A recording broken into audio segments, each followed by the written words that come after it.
Professor Karen makes our life miserable, takes advantage of her power at the school, and ultimately embezzles funds from a student group, cooks the books, and signs the money over to herself. All at the same time that she's treating everyone around her like garbage. Here's how we found out and what happened. Subscribe to Am I the Jerk on YouTube and hit the bell to turn on notifications. My husband works for a pretty prestigious university as the director of student life. He oversees a decent sized staff, and their work encompasses all manner of student activities, groups, Greek life, etc. A little background before I get into the incident. A few months ago, we were expecting our baby. Most people on campus knew this and knew that my husband, let's call him Joe, would be taking paternity leave. When the big day came, I called him at work and told him it's go time. Meet me at the hospital, and he dropped everything and ran out the door as you do. In the delivery room, we had plenty of downtime, so from time to time, he checked his work email while I rest. He's looking through it and goes, "What the F?" A professor wrote him the most caustic, unhinged rant saying basically, "I came to your office to see you about a matter concerning my students, and you weren't there despite the department hours clearly stating between 8 and 5 p.m. This is unacceptable and unprofessional. Contact me immediately," etc., etc. He laughed and said, "Won't she feel silly when she gets his out-of-office reply?" But no, 10 minutes later, she's harassing him again. Finally, he sent her a very terse reply, and it seemed that that was the end of that. But not for long. Every day for the next week, this professor came into the office demanding to know if Joe was there. More than one tear was shed by the staff during this time. I don't know exactly what she was saying or why no one else could do whatever she needed. The staff was kind enough not to burden Joe with this while he was on his paternity leave, but reports are that it was like having an angry Dementor come through. On the first day Joe returned to work, he got to meet this professor face to face. He was in his office on FaceTime with me actually, when yelling erupts from the hall. "Uh-oh," he says to me. I bet that's her. We hung up, and what conversation happened in that office can only be imagined. Or maybe he told me and I forgot.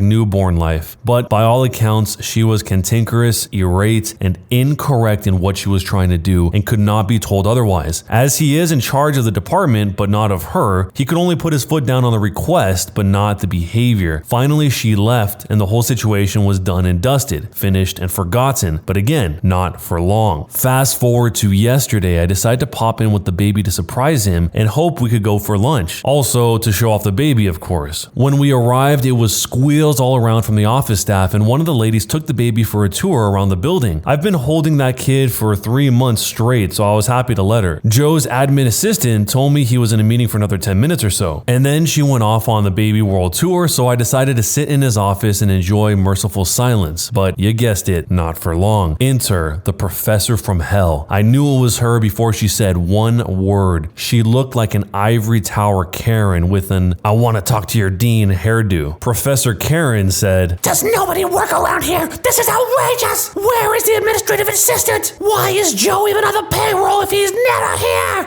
Go find him!" I said, "What?" And Professor Karen said, "OMFG, are you too hungover to accept a simple direction? WTF is wrong with you? I'd kick your butt out of class looking like that. I don't care where he is. Go and get Joe!" "Oh, you think I'm a student?" "Oh, I'm gonna pretend I'm not a student now, sitting in the office with the university sweatshirt and book bag. What group are you in? Because Joe will be very interested to hear how inept you are." I'm like, "Book bag? Oh yeah, diaper bag." At this point, I decide to write this out and hope he comes back to see it in progress. But what I say is, okay, let's say I'm a student. Why do you think I work here? That was exactly the wrong, or right, depending on your point of view, thing to say. This lady came undone in a torrent of maniacal hissing and shrieking. Her vitriol knew no bounds as she directed me, the office staff, my husband, all students except hers, the building itself. I have never seen such a tantrum. As she's having her meltdown, I moved out of the chair where I'd been sitting and moved over to where a photo of our wedding that Joe hung up was. I leaned against the wall like a cowboy with my foot up, arms folded, smirking. Unsurprisingly, she didn't notice the similarities between the beaming bride pride and the dumpy, sleep-deprived chick standing before her, but I remained committed to the con. After several moments of a non-stop torrent of verbal abuse, Joe is not even fit for a community college. How the F did he get a job here? that was the one that made me chortle. She didn't like that very much. I hear a flurry of footsteps come flying down the hall. The admin assistant comes sliding through the door like Kramer, face white as a sheet. I ask her if Joe Jr. is okay. Another coworker had him in another office because they heard Professor Karen and didn't want his baby to learn what madness lurks in this world at such a tender age. She has exactly enough time to answer yes before Professor Karen unleashes the Kraken in her direction. The ineptitude of moi clutches pearls. Who the hell do you think you're talking to? I'm the administrative assistant. Me, still posed like the Marlboro Man, points in my picture. And right on cue, here comes the man of the hour, Joe, complete with Joe Jr. in arm. The co-worker holding the baby had called his cell phone and told him what was happening and to get back here ASAP. Joe was livid, but that eerie, scary sort that is a schadenfreude's lover's delight when directed at a deserving recipient. He handed me the baby and asked me if I was alright, and then turned to the Professor Karen. First, Joe looked at the baby and said, "You're alright, boy."